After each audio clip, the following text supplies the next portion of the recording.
Resmi diusung Nasdem dan PKS sebagai bakal calon gubernur Jakarta, kini publik menanti calon pendamping Anies Baswedan. Sejauh ini baru PKS yang terang-terangan menyodorkan kadernya Sohibul Iman sebagai bakal calon wakil gubernur Anies di Jakarta. Sementara Nasdem membebaskan Anies untuk memilih pendampingnya. Bagaimana mencapai titik temu untuk menentukan bakal calon wakil gubernur Anies di Pilkada Jakarta? Kami akan mengulasnya bersama dengan Ketua DPP Nasdem Willy Aditya, juru bicara PKS Muhammad Khalid, dan Direktur Eksekutif Indikator Politik Indonesia Burhanuddin Muhtadi. Selamat malam Mas Burhan, Bang Khalid, dan juga Bang Willy. Malam semuanya. Malam. Assalamualaikum. Baik, terima kasih sudah ada di Prime Time.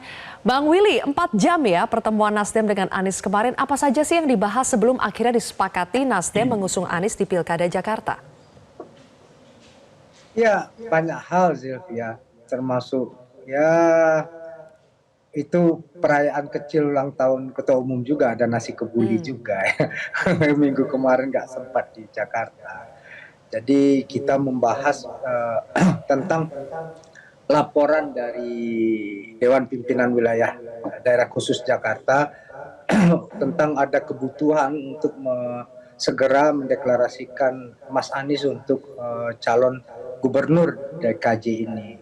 Itu kemudian kita respon dan Ketua Umum kemudian mengamini itu untuk kemudian membahas beberapa hal. Pertama, rekomendasi Nasdem untuk Mas Anies sebenarnya sudah 11 Mei ya, tapi masih 3 nama, Mas Anies, Sahroni dan Wibi sendiri gitu. Nah, kemarin diputuskan untuk 1 nama dan Nasdem kembali memberikan sebuah best practice, praktek baik dalam berpolitik, yaitu tidak memberikan syarat apapun untuk wakil gitu ya. Jadi biar kemudian spirit untuk kemudian Anies itu milik rame-rame itu terbangun, dan Pak Surya kemudian menegaskan yang paling penting adalah duduk bersama dengan semua komponen. Karena apa?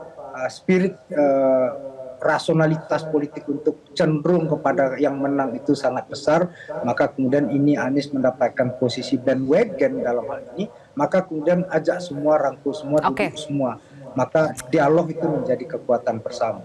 Baik, berarti Bang Willy dibahas tidak sebetulnya Nasdem itu ada mau apa tidak dari Anies, dan sebaliknya apakah Anies mau sesuatu dari Nasdem? Nasdem banyak mau pada Anies. Yang pertama adalah melanjutkan agenda-agenda kepublikan. Pak Surya menegaskan bagaimana Jakarta harus menjadi epicentrum dari transformasi kepublikan, itu tentang kebijakan publik yang manusiawi, tentang ruang publik hidup bersama gitu ya. Itu yang kemudian apalagi dengan status sekarang daerah khusus Jakarta, bagaimana kemudian keterlibatan, involvement, partisipasi dari warga itu menjadi agenda utama. Jadi tidak semata-mata agenda kontestasinya yang menjadi penting, tapi ini adalah laboratorium politik bagaimana kemudian tetap menjaga harapan, menjaga rasionalitas, dan kemudian yang paling penting di tengah banalitas politik yang kita lihat di Pileg dan Pilpres berbarengan kemarin, ini Jakarta harus menunjukkan sebuah ekspresi yang berbeda, praktik-praktik baru yang benar-benar berbeda. Itu pesan dan itu agenda yang dititipkan oleh Nasdem kepada Anies. Dan yang kedua, apa maunya Anies kepada Nasdem? Ya, Anies ini kan sangat, Nasdem ini rumahnya sendiri. Bagaimana figur Pak Surya itu nggak ada lagi yang paling nyaman untuk bersender di bahu seorang Surya Paloh ya. Nggak minta banyak tapi mendapatkan advice, mendapatkan kawan, mendapatkan seorang bapak. Itulah yang paling mahal dari seorang Anies kepada Nasdem, dan itu yang luar biasa, Zilvia. Oke, baik. Tiket untuk Anies sudah dipastikan bisa berlaga di Jakarta. Tapi Bang Khalid, pertanyaan selanjutnya yang dinantikan publik kan adalah siapa ini wakilnya? Kalau Nasdem membebaskan pilihan itu kepada Anies, dari PKS kan sudah menyodorkan nama Sohibul Iman. Nanti bagaimana mencari formulasi untuk bisa dapat titik temunya? Siapa wakilnya Anies itu bagaimana mekanismenya? Ya, saya kira PKS ini memberikan kemudahan buat mitra kita Nasdem dan juga Mas Anies untuk memilih calon wakil gubernur yang terbaik, dan kita memberikan calon wakil gubernur buat Mas Anies ini jadi best of the best dari PKS gitu ya. Beliau adalah dulu pernah menjadi presiden partai dan sukses membawa PKS, pernah punya pengalaman panjang sebagai teknokrat, ilmuwan, dan juga beliau memiliki capacity to win, kapasitas menang di pilihan legislatif. Beliau 3 kali dicalonkan dan menang. Salah satunya pernah dicalonkan di Jakarta juga beliau menang. Tidak pernah beliau kalah dalam pencalonan di legislatif. Jadi secara kapasitas kepemimpinan partai politik beliau sukses, kepemimpinan birokrat dan teknokrat juga bagus, memiliki pendidikan di S1, S2, S3 di Jepang, wawasan internasionalnya bagus. Jadi kita sudah menawarkan yang terbaik untuk calon Oke, wakil. tapi memutuskannya Sehingga ini saya bagaimana kira akan nanti Bang memudahkan. Holid? Mekanismenya bagaimana yang sudah Dan disepakati antara PKS dengan Nasdem? tentu saya sepakat dengan apa yang disampaikan oleh Bang Willy bahwa dialog itu penting dan kami sangat-sangat terbuka untuk duduk bersama dengan Nasdem dan PKB ya, yang sudah menentukan dukungan. Kita insya Allah lah dengan semangat spirit kebersamaan untuk bisa menundukkan kepentingan bersama untuk warga Jakarta. Kita ingin memberikan 2 pasang pemimpin yang memiliki integritas, kapasitas yang mumpuni, dan insya Allah titik temu itu akan bisa kita raih bersama. Baik, berarti formulasinya ya dengan duduk bersama ya. Coba kita tanya ke Mas Burhan. Mas Tentu, Burhan, tentu. coba kita bayangkan kalau duduk bersama ini Nasdem, PKB dengan PKS. Dari PKS sudah menyodorkan nama Sohibul Iman. Kira-kira ketika duduk bersama bertiga ini akan menjadi mudah atau semakin sulit, Mas Burhan? Iya, jadi keputusan yang diambil oleh Nasdem, Zilvia, itu tidak menyebut siapa wakil yang akan diusung oleh Nasdem untuk didampingkan kepada Anies. Ini satu pernyataan yang penting, karena sebelumnya ada pernyataan dari elit PKS bahwa PKS menyodorkan Sohibul Iman sebagai pendamping Anies setelah berkonsultasi dengan Ketua Umum Nasdem, Surya Paloh. Dan kalau misalnya keputusan resminya tanpa menyebut Sohibul Iman sebagai wakil Anies Baswedan, artinya Anies masih terbuka untuk mencari pasangan lain di luar Sohibul Iman. Itu implikasi yang pertama. Implikasi yang kedua, PKS bisa juga berbalik arah. Kalau misalnya Sohibul Iman dianggap sebagai harga mati untuk dipinang oleh Anies sebagai cawagup. Dan kalau misalnya PKS berbalik arah, artinya tidak mendukung Anies dan membuka opsi untuk mendukung calon gubernur yang diusung oleh Kim, istilahnya pertandingan sepak bola, the game is on. Karena kalau misalnya ini penting nih, karena PKS partai pemenang pemilu di Jakarta dan kota-kota sekitar Jakarta itu dimenangkan oleh PKS, kota Depok, kota Bekasi, kota Bogor. Jadi kalau misalnya PKS berbalik arah, itu akan menghidupkan kartu calon gubernur yang diusung oleh Kim. Jadi memang tidak mudah nih konstelasi di tingkat elitnya, karena Anies meskipun berada di peringkat pertama dari sisi rating elektabilitas, dia tidak dominan. Dia masih sangat kurang, terutama di Jakarta Utara dan Jakarta Barat, sesuatu yang mungkin bisa menjadi daya jual buat calon yang diusung oleh PD Perjuangan untuk mendampingi Anies Baswedan. Tapi di sisi lain, kalau Anies mengabaikan calon dari PKS, maka basisnya di Jakarta Selatan dan Jakarta Timur juga akan terancam untuk tergerogoti. Jadi ini sangat tidak mudah, dan saya tahu kemungkinan besar ya masing-masing partai akan menghitung kalkulasi hingga injury time. Oke, tidak akan mudah, apalagi di situ kan masih ada PKB yang sebetulnya belum resmi amat gitu ya mengusung Anies. Menurut Anda, Mas Burhan, dengan sikap PKB yang kalau saya melihatnya seperti dalam tanda kutip ogah-ogahan ini, karena ada nama Sohibul Iman di situ, apakah akan semakin sulit mencapai titik temu antara 3 partai ini? Iya, jadi kemungkinan munculnya 3 poros masih terbuka dengan asumsi PD Perjuangan dengan PKB bergabung, kemudian PKS itu mencari titik temu bersama Nasdem. Artinya masih ada potensi munculnya 3 poros ya, dalam Pilkada Jakarta nanti. Dan PKB menurut saya terlalu mudah untuk kita baca resistensinya terhadap PKS ketika partai ini menyodorkan Sohibul Iman sebagai calon wakil gubernur Anies. Kalau Nasdem ini kan pintar nih ya, mengayun ya.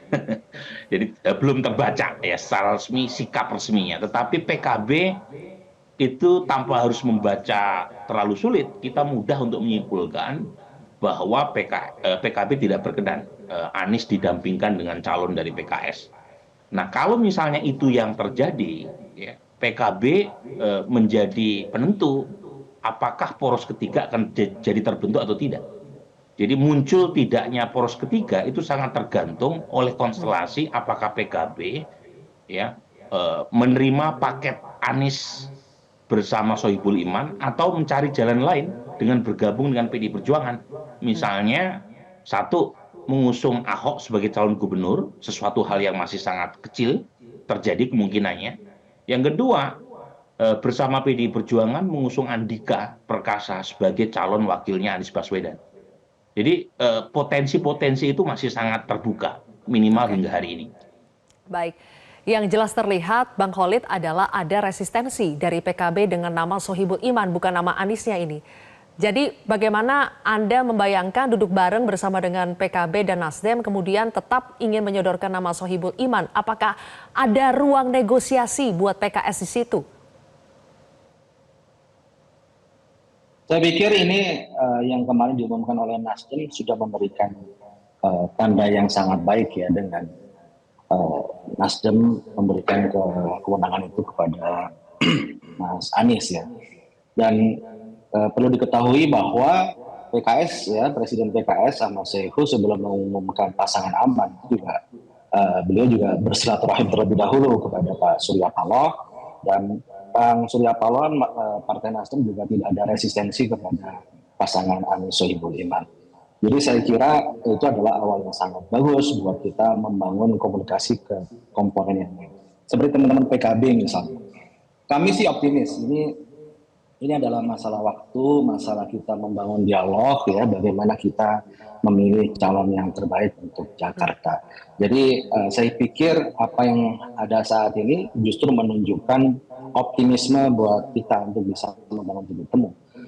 Saya tadi menyimak di media, PKB juga siap untuk duduk bersama untuk membahas calon wakil gubernur pendamping Mas Anies. Saya pikir kalau kita membahasnya secara rasional dengan jiwa besar dan kita melihat mana yang paling memungkinkan untuk bisa kita ambil titik temu, itu akan bisa kita sepakati bersama. Dan saya pikir itu hal yang sangat bisa kita lakukan untuk saat ini. Baik, sepertinya penentunya itu akan ada di tangan Anies tapi juga akan ada di tangan Nasdem. Nanti kita akan bahas lebih jauh, termasuk kemarin kita melihat sebetulnya tidak hanya Anies ya yang hadir di Nasdem Tower, tapi berbarengan dengan kedatangan Kaisang di sana. Sinyal apa sih ini? Nanti kita akan baca usai jeda, pemirsa, tetaplah bersama kami. Kembali lagi dalam dialog untuk menentukan atau mencari pendampingnya Anies di Pilkada Jakarta. Bang Willy, kemarin kan wartawan itu juga sempat mengungkit ya perjodohan Anies dengan Caimin di Pilpres lalu. Nah, apakah kali ini Nasdem terlepas dari menyerahkan keputusan itu kepada Anies, tapi juga akan berperan ini untuk sangat menjadi faktor utama menentukan siapa pendamping Anies? Ya, peran itu tentu akan diambil oleh Nasdem sebagai mediator, sebagai fasilitator, Zilvia. Kenapa? Nasdem yang kemudian cukup bebas untuk kemudian menjadi mak comblang berkomunikasi satu dan lainnya. Dan yang paling harus diingat, Zilvia, ini bukan sebuah kerjasama politik yang ahistoris ya. Nasdem, PKS, dan PKB ini punya pengalaman di Pilpres kemarin untuk bekerja sama ya. Jadi bagi kami itu ini hanya badai dalam secangkir gelas. Itu biasa aja, dengan diaduk oleh sendok terjadi badai. Insya Allah ini bisa kami selesaikan. Jadi no big deal bagi kami optimis. Kenapa? Ini figurnya adalah Anies Baswedan yang kemudian memenuhi. Kalau kita lihat 39 komposisi itu kenaik, PKS menang, Nasdem naik signifikan, PKB naik signifikan, itu harus kita akui itu peran dari eksistensi Anies di Jakarta ya. Jadi naik secara signifikan itu artinya apa? Koktail yang didapatkan secara kolektif ya. Tentu kita harus bersyukur pada posisi itu, dan ini yang kemudian kenapa ini biasa saja badai dalam secangkir gelas ini, karena kita juga menunggu yang lain, ada Gitu ya, Bang yang lain Willy ya. juga mau gabung, mau Soalnya kan berdialog begini gitu. Jadi, ya, Bang Willy.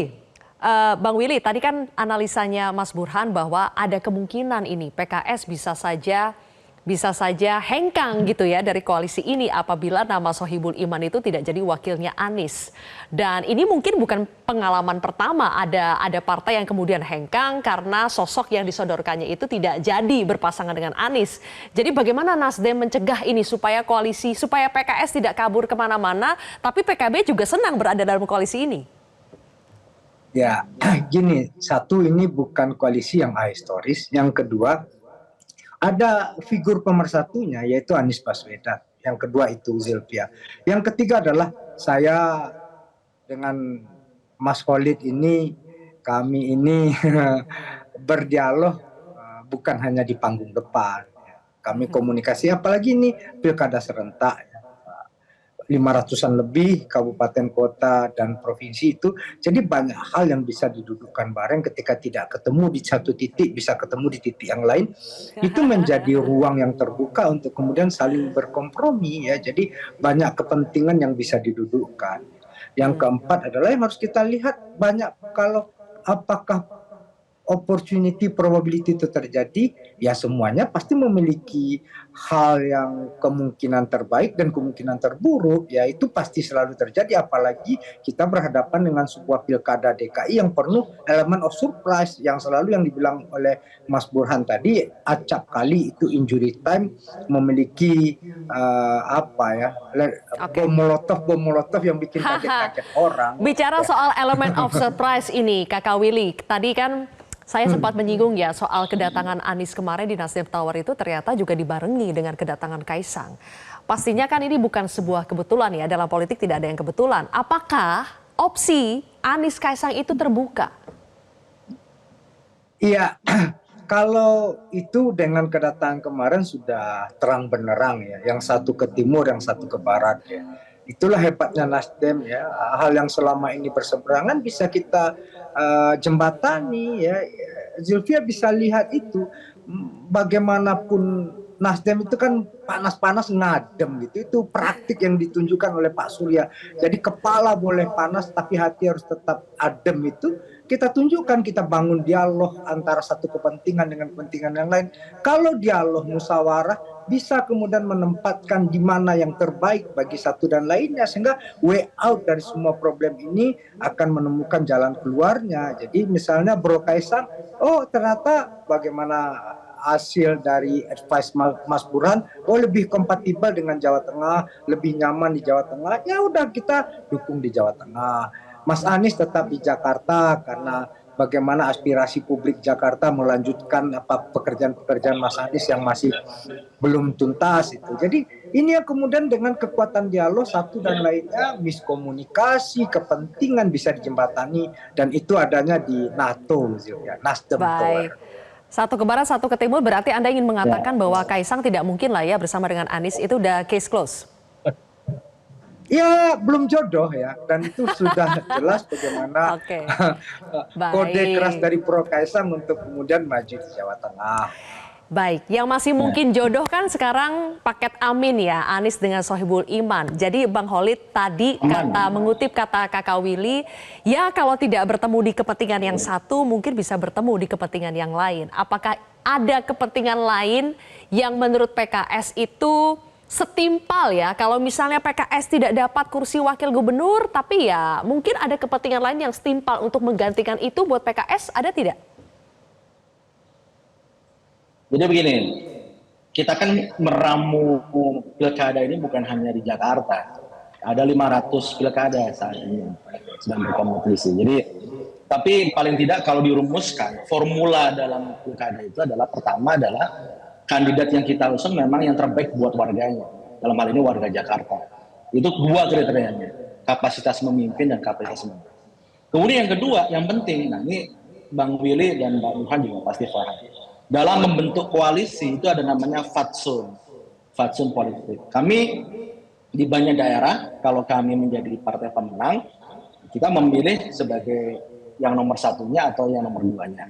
minimal nomor 2-nya. Saya yakin juga Nasdem juga demikian, atau PKB juga demikian. Karena di daerah-daerah itu beda-beda.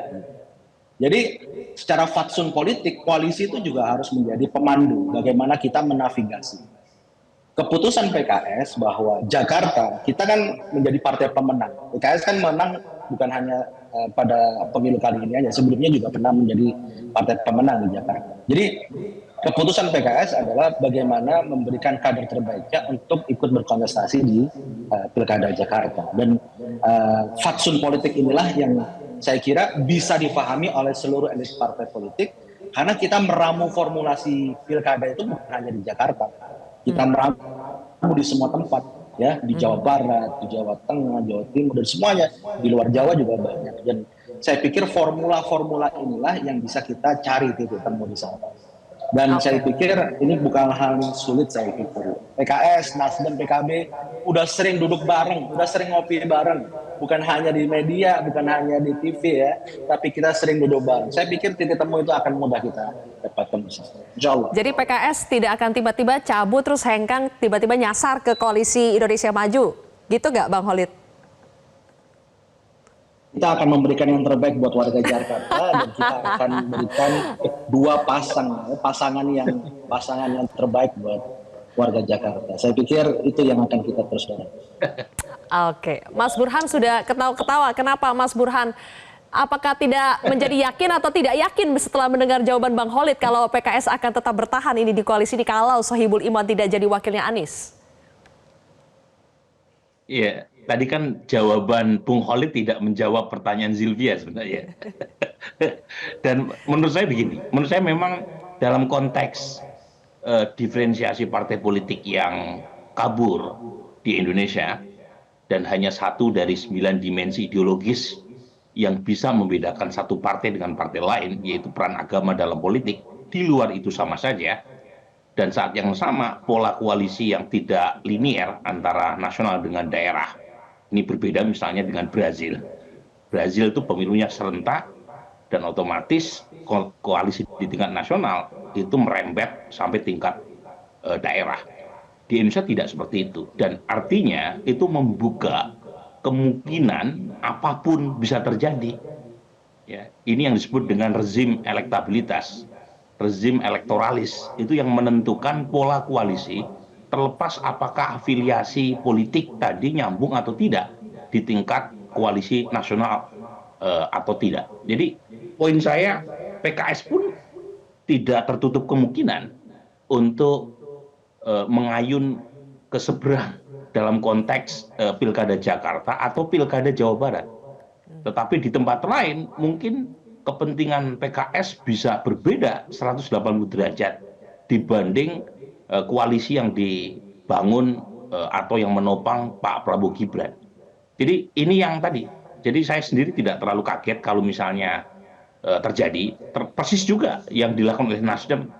Satu sisi mendukung Anies di Jakarta, tetapi ada potensi Nasdem mendukung Kaisang di Jawa Tengah. Ini pola-pola yang sama sekali tidak mengagetkan, interaksi antar partai yang sangat fluid, ya, sangat cair, ya. Itu karena memang tidak adanya garis pembatas, semua serba promiskuus, gitu ya. Dan karenanya pola semacam ini akan melahirkan banyak kejutan. Dan kejutan itu mungkin banyak pihak yang menganggapnya sebagai kejutan, tapi bagi mereka yang cukup rajin untuk mengamati proses politik di Indonesia itu sama sekali bukan kejutan. Itu suatu hal yang wajar dalam konteks politik Indonesia yang sangat nir ideologis. Oke, jadi kita lihat bersama ya apakah betul akan ada kejutan atau tidak. Terima kasih Mas Burhan, Bang Khalid dan juga Kakak Willy. Terima kasih sudah bergabung bersama kami di Dialog Prime Time News hari ini. Jelajahi cara baru mendapatkan informasi. Download Metro TV Extend sekarang.